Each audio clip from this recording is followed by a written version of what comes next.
Boy, do we have a special guest today.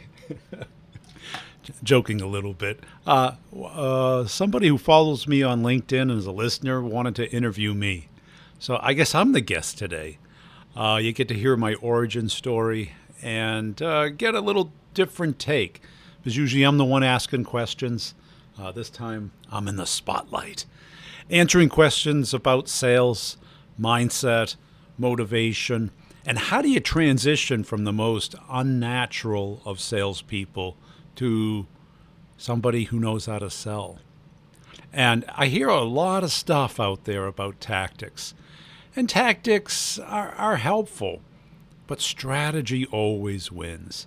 If you're in the large complex sale, it's strategy. Tactics, you sound like a salesperson. And if you do sales tactics, you get outed as a salesperson. And once you act like a salesperson, that's how they will treat you. And how do you treat a salesperson? Kind of arm's length. So I always like to focus on strategy. Let's get into the interview.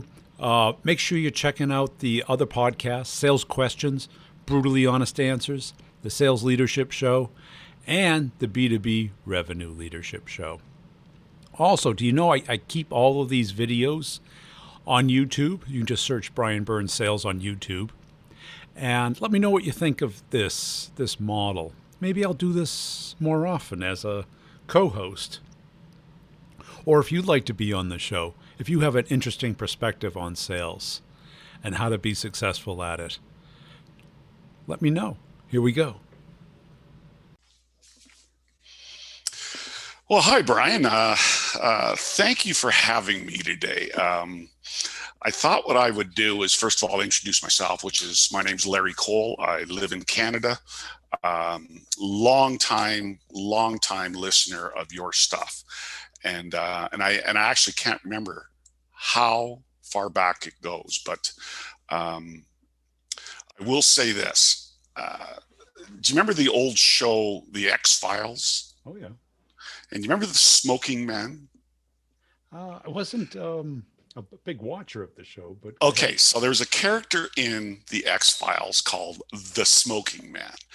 And the very first time I saw you, I'm going, what is this guy doing? He's walking down the street and he's talking. And I'm going, I'm thinking to myself, is this guy crazy? I mean, he's walking and he's talking. And I think the first couple, I don't think I even listened to you. I watched you and I went, what is he doing? But what came to my mind was the immediate moniker, you're the walking man. yeah. And that's the nickname that stuck in my head, was Brian Burns, the walking man. And I do a lot of social media in terms of consuming. I'm not a podcaster like you are, and I certainly don't have the following you have. But I do enjoy different kinds of people. And when I saw what you were doing, and I started to become one of those constant watchers, sometimes commenting, not always, the thing that really threw me off was you were, and you still do, and all of your fans are, and I call them fans because you have a very large following. You give away a tremendous amount of value that people go to university and spend hundreds of thousands of dollars. You give away freely. And my moral compass tells me that when somebody gives something away of that much value freely, they usually get good karma back. And you started this thing about walking and talking. And I know guys now that watch you as a matter of course and make their employees watch you. And I think that's tremendous when you get that kind of a following. So so for the rest of the people that are listening, I reached out to Brian and I said, can I interview you? I think a lot of people want to know your background. You're the one always giving. And I think people would love to know more about you, Brian, the person, how he became the walking man. And I'd love for you to start at the beginning. Where did you start? Uh, well, I started out like most people in sales. In high school, I sold shoes, but I was probably the opposite of what you would think of as a natural born salesperson. I was voted shyest in my high school class. So shy, I didn't even show up for the yearbook picture. Wow. And they had it with the shy girl and an empty chair with my name on it. So, and I hear a lot of sales leaders go, well, you can't really teach empathy and curiosity and personality. I go, I'm not going to argue with you, but I think I learned some of it because the idea of talking in front of people was always scared the hell out of me. But uh, like most people, I like to make money. I've worked really hard and I love the idea of the variable income that, you were smarter and harder working than somebody else, you made more. And eventually I wormed my way into B2B sales. And I was like, this is a utopia. No one ever tells anybody about this. Where I went from, I thought Wow. engineers made the most money because they took the best care of us. They fed us, there was unlimited Yeah. pizza, always a party. But, if you worked 100 hours a week or you worked 30, you got paid the same. And then I used to go out with the salespeople. They'd pull me out in the field to go, you can demo it. Sure. Yeah. And one night I found out that their base salary was my full salary. So they were making twice as much as me and going home at 5:30, 6 o'clock at night. And I go, one of them quit and she gave me a heads up. And I went into the VP of sales. I go, can I get a chance at this sales job? He goes, you're going to have to cut your ponytail. Okay, I'll do that. And I was terrible at the beginning, like everybody is. It was awkward, cold calling leads, long before the internet. But I loved the hunt. I loved working with people. I liked, being honest and talking to other people about it. And it was eventually a great match, but it wasn't like a lot of people have a natural gregarious personality. That wasn't Right. me. Really? Yeah. And it's hard to believe because you see, me walking around, joking around, talking on the Yeah, phone. exactly. Exactly. But that's a long time coming. That wasn't. So, so what was the, and I'm always curious about this. Was there one person very early on that you kind of looked at and went, I want pieces of that? Um, no, I think there was a amalgamation of a lot of people because not only did I want to be successful, I didn't want to waste my time. And in Yes. sales, there's infinite number of things you can do to waste your time, but Yes. you only get paid if you close it. And I would kind of like watch what one person would do, watch what other people would do. And I was never going to be the golfer, the person who Right. could hold the 6 hour Mm-hmm. conversation with somebody and regale them with stories. But, you develop, you work on what you're good at and you expand from that. Yeah. You What know, was the best company? Who uh, gave you the most, like, I think of sales or the freedom to be myself is somebody that gives me a lot of lead yeah. and says, go ahead. So who was the best one at that for you? I had the good fortune early in my career to work for a company called Rational, and they ended up getting bought by IBM for like Oh, okay. $3 billion in 2003. But when I started there, I was like an engineer. I had to go back from sales to engineering to kind of get a job there. It was a really cool company. And again, I saw the sales rep make 3 times as much as me. And I just told the VP of sales, I go, can I have a chance as a sales rep? And he was like, what's going to happen if I don't give it to you? And I go, I'll probably leave, even though I wasn't going to leave. But, the first year was kind of painful. The second year, I got my mojo and I ended up doing 30, 40% of the whole company's number. It was just, Wow. it was like an order of magnitude. And all of a sudden, I was a peacock too. I was like a young kid making just gobs of money. One paycheck was twice what I used to make. And Love that term, peacock. right. And, you get full of yourself. And I was, Yeah. and, bought the watch, the suits. But we had like this kickoff meeting. And I had rented the 65-inch TV to come in. And we had videotaped all of our big deals, the customers talking about the product. Right. And then I hired a bartender and waitresses. And we had champagne and strawberries and chocolate during the middle of the day. And my boss is like rolling his eyes. We had the founders in, the president of the company, and we're all drinking champagne while I'm presenting this video. And the Wow. president came up to me afterwards and he goes, "You're playing on a whole nother level." And And you paid for all of that. I paid for all You of it. paid Sure. for all of that? Yeah, it wasn't, Holy. but it was kind of like when you get a little full of yourself, but it was like celebrating because it wasn't just me. It was I had a team of engineers that worked with me. And they felt great about it because we were just mowing down these deals one after another. Doing the biggest deal in the company's history, the most deals. What were you selling? Like, what was the service or the product? It was a product. It was back then it was hardware and software, but Yeah. they were Okay. going started at $500,000. Oh, this is big. Big stuff. Big So one stuff. one deal was over 3 million. And this is a long time ago where 3 million was a lot of money. Yeah. Well, it's still a lot of money now if you're getting a chunk of that. Oh, You know? and it was like one of those times where I just, I took the helmet off and basically and said, I'm going to get this done. And, the president of the company was my pre-sales guy. Me and him would just go in. Were you developing your own style by this time? It was again, I kind of like would pick and choose what I thought would work. Mm-hmm. And it wasn't my personality. It was much more strategy.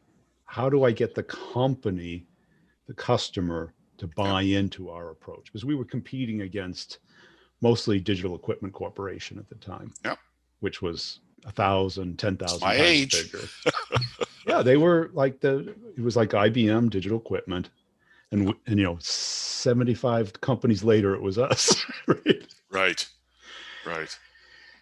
And I kind of wanted to decode the large complex sale. Wow. I don't know. I had a friend of mine that his company was bought. Not a friend. He was an acquaintance, business acquaintance. His company was bought by IBM. And they had 100 people that just did their M&As, and they'd fly all over the place. It was just an impressive group of people that would fly. They fly in and they buy your company. And I've never forgotten that. And that was back around the year 2000 when IBM was buying something every month. Yep. And so where did the walking man come from? Like, how did you transition from making really good coin at IBM and then deciding, well, and if there's something in between that, I'd love to know what was in between that before the walking man. Yeah, it was like, 20 years in between that. But the walking man was just a natural progression of, I like to exercise. I have my phone with me. I'm typically listening to podcasts, sales podcasts. I hear something I think is total crap, and I want to make fun of it. And you're good at that. and how it came about was I would do, for years before that, I would do kind of a video tip, like a lot of people do. Yeah. Oh, your LinkedIn profile should have this, or if you're trying to get into an account, try that. And it was okay, but it was getting like 5,000 views at most. Right. Then one day, by chance, I go, why don't I do a skit?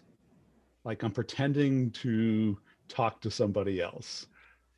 And it went 25,000 views. And I go, wow, if you can do a little skit with a little humor and a little lesson. And then I said, well, why don't I just talk to myself but pretend I'm on the phone. So I had an old broken iPhone. If you look close, it's all Yeah, yeah, cracked, but it still lights up. yeah, You know? And then I bought a $25 selfie stick with a little shutter, yeah. and I started using iMovie to make them short clip oriented, so that it was much more like a YouTube type thing. And it just took off. And, well, and people think I put an enormous amount of energy into it, Well, but it looks like you do. I put no little. I will literally go out and do 5 of them within an hour. Do you have any staff? Not for that. I have plenty of staff for the podcast, getting guests and editing and building up the following. But I basically will go out and I'll keep a list of the topics that I'm passionate about. And I go, how can I make this funny? Yeah. Or, do I do it on the phone? Do I give an example? Do I show how ridiculous certain things are? And I have a ball doing it because it just makes me laugh more than anybody. But that's what comes across on the screen. Yeah. You have your own thing. You haven't gone out and copied somebody. Right. You built something and people go, and one of the things that I talk about often with young people is being relatable.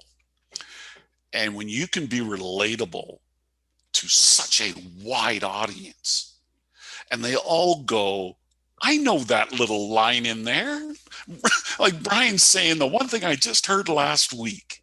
Right. Because I'm not like talking at people. I'm trying to make them feel like they're eavesdropping on me talking to somebody else. Because I always started off like, just a second, I got to talk to my manager here. And that pulls people in. It's like, what's he going to say to his manager? And I try and put some facial expression, but that's really for my entertainment as much as anybody's. But that's the thing that I have a hard time taking the square peg and putting in the round hole. Is at the beginning of this, you said, well, you're not a gregarious person. You're not that person. But when I'm watching you, it is maybe because it's so natural. You built this parallel universe of the brutal truth. And people, I look at engagement. People tell me they got 1 million followers and they have no engagement.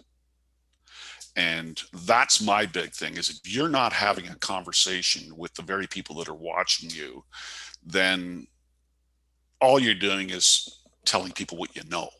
Right. I want to have a conversation.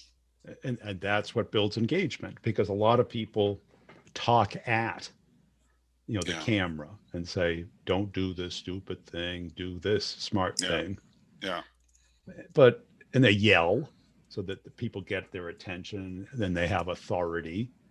But I'm like, no, it's not entertaining.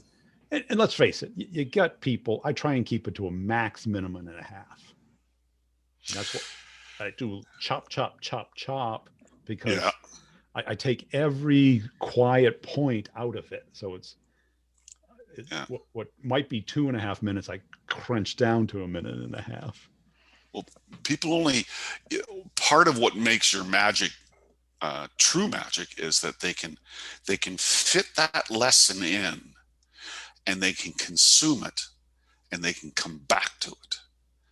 And you start to get enough of them. I turned a guy on yesterday. I went for coffee with a guy yesterday. He has a helicopter company and truly wants to understand sales. A tremendous guy. And he's quickly writing down your name. And I'm going, no. Get on your phone now and go watch a bunch of these. Go back as far as, so you can almost catch up. It's like binge watching. Yeah. But where are you going with this? Like, I think this is bigger than where it is right now. I really do.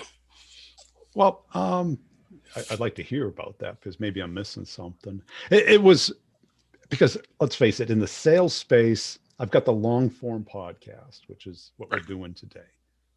half-hour interview with a good intro and a great outro. But that's long form. Not everybody either has the time nor like to listen to sales topics for that long. Everyone's got a minute and a minute and a half, and Right. everybody wants to laugh. Right. And they do. Yeah. They want that entertainment for a minute and a half. Right. So it has to be the right combination of entertainment and information. So, what other things do you do for a living? Because it looks like your life is consumed on LinkedIn, and I know it's not. No, What else no. do you do? Well, everything. Well, my business, the financial side, is about training for B2B salespeople. That's online and has interaction every other week for office hours, 1 hour, and then has one-on-ones, and it's all recorded and put in there. So Mm-hmm. for the people who want to become great at getting meetings and winning deals, I have 2 courses, and that's the only thing I charge for. Everything else is free. Oh, well, yeah, no question. Um, so, inside of all of that, can I ask you some best and worst things? Because I'm always fascinated by, you take somebody as knowledgeable with you that is down to earth. Everything you talk about is relatable to the first year man that's or woman that's just come out of university and is starting their career, and then you get the old hags like me, and I'm getting as much as they are daily. Um, what do you see as the number one mistake people make in sales? Number one. By far, it's thinking it's a knowledge profession, that to become better at sales, you need to know something. What you really Yeah, need to do is perform what you do know better. yeah, Because everybody's like, well, what's the best subject line, or what's the best closer or opener? And I can tell you, but it depends how well you use it. right. Much like cooking, Yeah, right? yeah, yeah, Everyone can buy all the same ingredients, the same utensils, the same cookbooks, but it sure does come out different, doesn't it? yeah. It really does. And worst mistakes people make. Uh, The since mistakes that they make consistently. I see some mistakes, but Yeah, you, mostly it comes down to not having an outward mindset, talking about themselves versus trying to get the other person to talk about themselves. yeah, yeah. Too much narcissism. Yeah, thinking they have to. Well, they have to, or they don't know how to ask great questions, or they feel they have to fill up the air. Yes. And we've all been there. well, I've had to do a lot of presentations to raise money, and I had an old mentor of mine tell me one time. He says, "Silence can be your friend." Yes. And when I learned that, I could I learned a little style that I have that I call it the two slide raise. This is me. Thanks for coming. And in between is a story. Yeah. And that story connects a bunch of dots. And you leave out enough dots so that the really good investors want to ask you a question. And that engages them. Yes. So they're asking you a question. You're already ready. You got the answer ready to fly at them. But I had a certain amount of success doing that kind of stuff. But it's the simplicity. And when I hear that over and over again from you, um, I see so much potential with you in the sales world. Um, what do you think of work from home?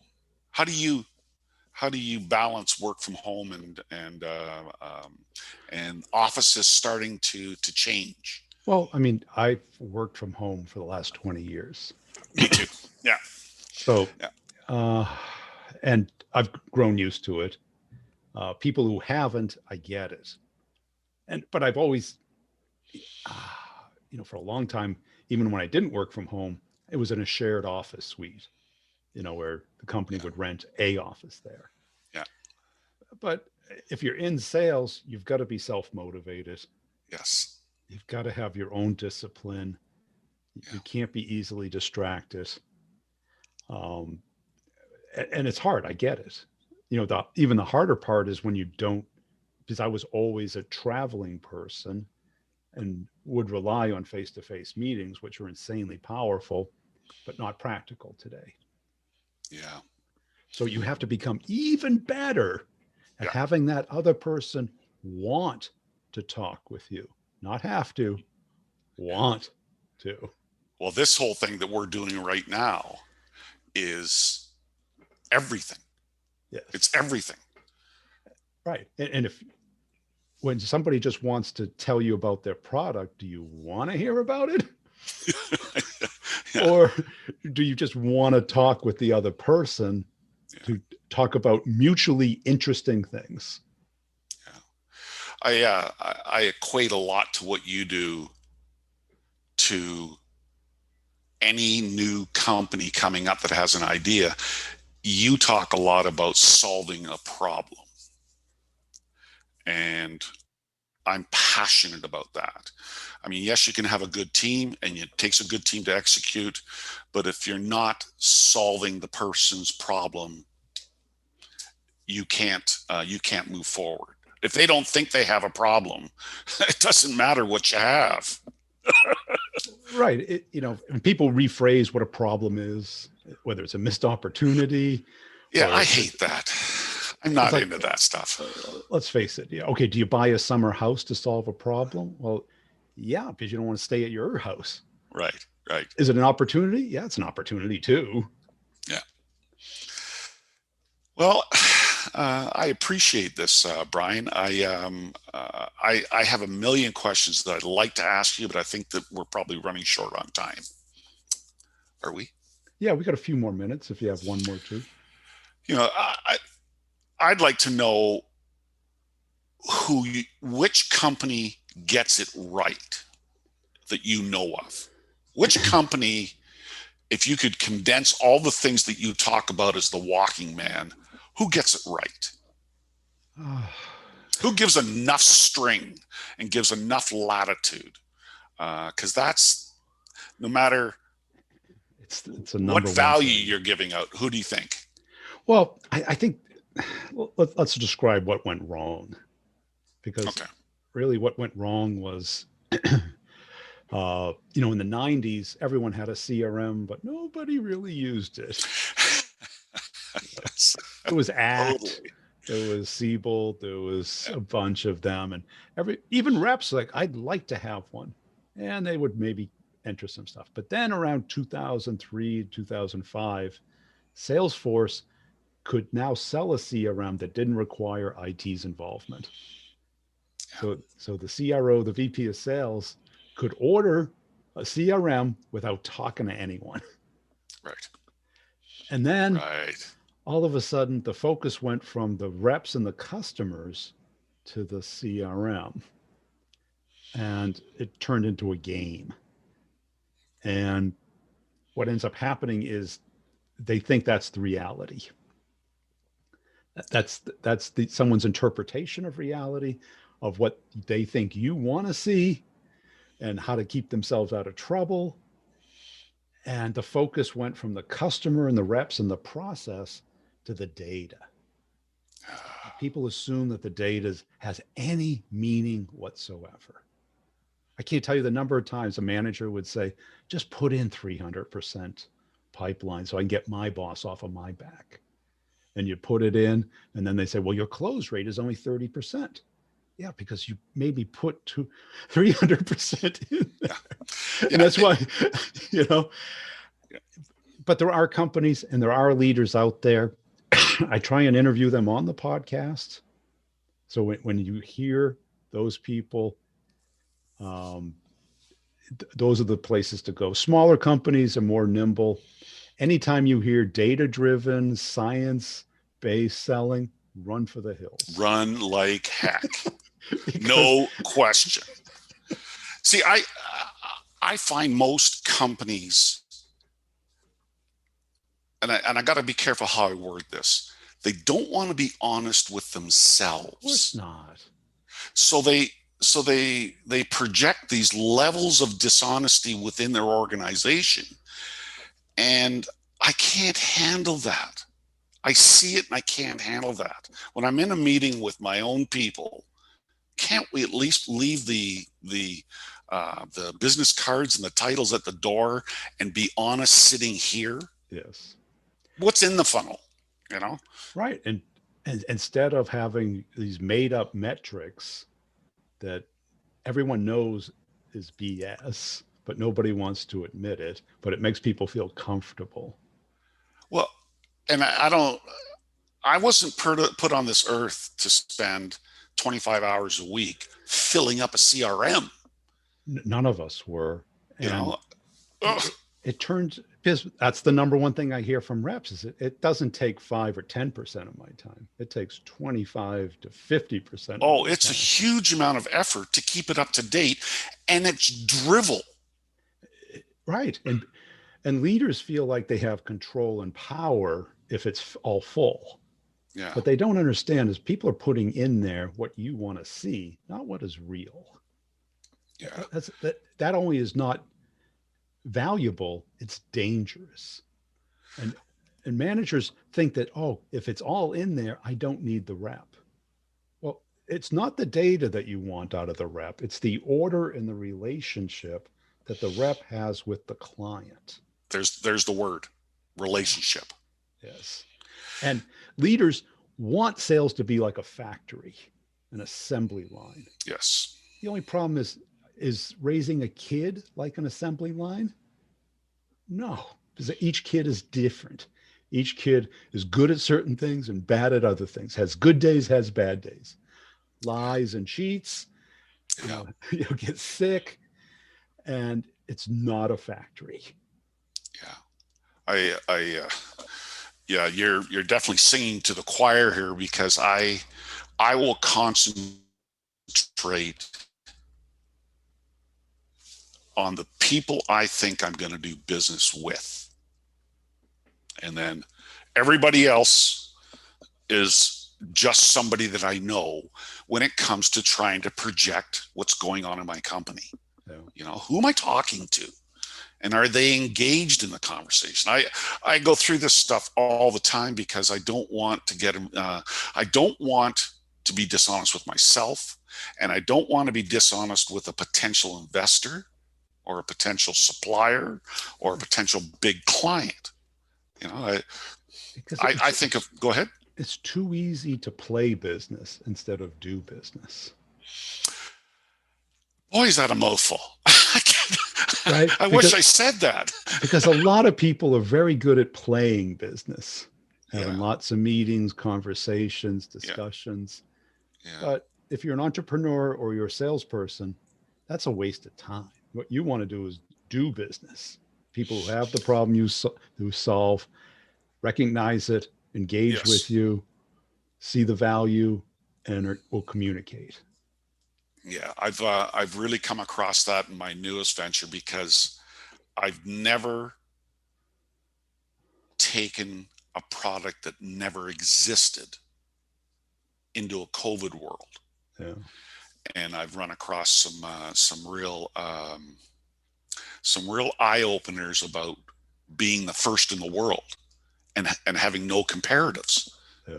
So Right. when you're first and you got no comparatives, you got to have a real good relationship now because somebody's going to take a chance, and then that starts to build on itself. But I've had my challenges being first, Yeah. and so that's why when I'm watching you, I'm trying to get every single nugget out of what you're talking about. And I don't care if I'm 63, if I'm 53 or 23, that helps. Well, and plus, in sales, we tend to get into ruts. Yes. We get that confirmation bias and comfortable that we understand how the world works, but none of us really do. We have No. some representation of how the world worked yesterday in our head. And if we don't question it consciously, how do we get better? You're right.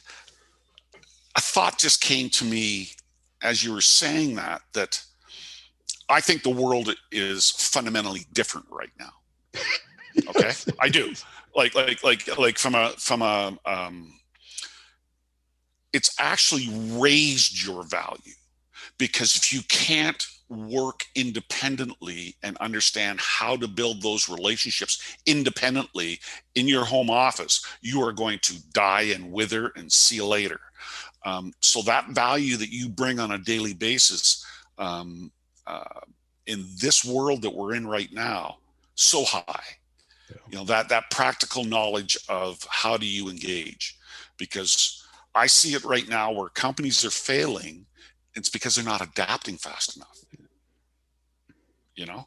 and this is an adaptive period that we're in right now. If you can't figure out your business and how to get to a new customer, never mind keeping your old one, and doing it like this, you're in trouble. You're in trouble. Because the metrics don't mean anything. Cool. And how can people get in touch with you, Larry? Well, I'm president of a company called QGrip.com. We're heavily involved in COVID protocol products, and just QGrip.com, and CUGRIP.com. That's how they get a hold of me. What, did you think I was a natural salesperson? Nope. I think I was like most of us. We're great with our friends, but then when you put in an uncomfortable position, you're quiet, kind of standoffish, maybe even. But you learn, you develop, you work off of your strengths, you develop your weaknesses, but you lead with your strengths. And the weaknesses hopefully catch up. You augment your weaknesses with other people, other tools and sales and strategies. And I think that's what I teach in the courses. Whether you want to get more meetings, have your calendar full of conversations with people in market for you, for your product and what you do, or you want to increase your win rate, have control over the deals, add what I call DMC, direction, momentum, and control. Wow. Instead of being reactive, instead of stuck in the rep zone where they only talk to you when they have to. Now, the courses have three major components, and this is like no other course out there. One is all the content. Everything is always recorded and put in the course. You never miss a word. So you consume it as you wish, as often and as fast and as many times as you want. You have access to it for a year. You can pay all at once or in 12 monthly payments. Just remember, it's not a subscription. It's a payment plan. So you do have to make that type of commitment, both financially and I hope from a time standpoint. Because guess what? The time you can't buy. Knowledge, experience, insights, ideas, strategies, you can get them. You still have to apply them. No one else can do that for you. So taking the course is one thing. Unless you apply it, you're not going to get the benefit. So you do have to apply it. It's not like a possession that you now have it. It is a capability that you have to apply. Now, there's two other major components.